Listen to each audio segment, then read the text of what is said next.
এই যে জাহান্নামের আগুন, এগুলো তো দুনিয়ার আগুনের মতোই না? কথা বলেন। বিষ্ণু বলেন নারুকুম হাযিহিল্লাতী তুকিদুন, যেই গ্যাসের চুলার আগুন দিয়ে রান্না করে তোমরা রান্না করো, জাহান্নামের আগুন কিন্তু ওই আগুন না। দুনিয়ার আগুনটা জাহান্নামের আগুন থেকে 70 গুণ কম তেজওয়ালা।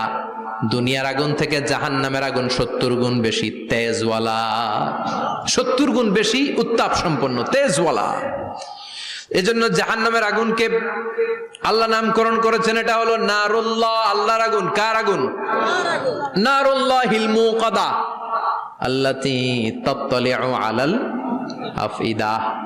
দুনিয়ার আগুন আঙ্গুলে লাগলে আঙ্গুল জ্বলে যায়, দুনিয়ার আগুন পায়ের মধ্যে লাগলে পা জ্বলে যায়। জাহান্নামের আগুন দেহের যেই জায়গায় লাগুক না, সর্বপ্রথম কলিজাটা জ্বলে ছারখার হয়ে যাবে। হাতে লাগুক, পায়ে লাগুক, সর্বপ্রথম কলিজায়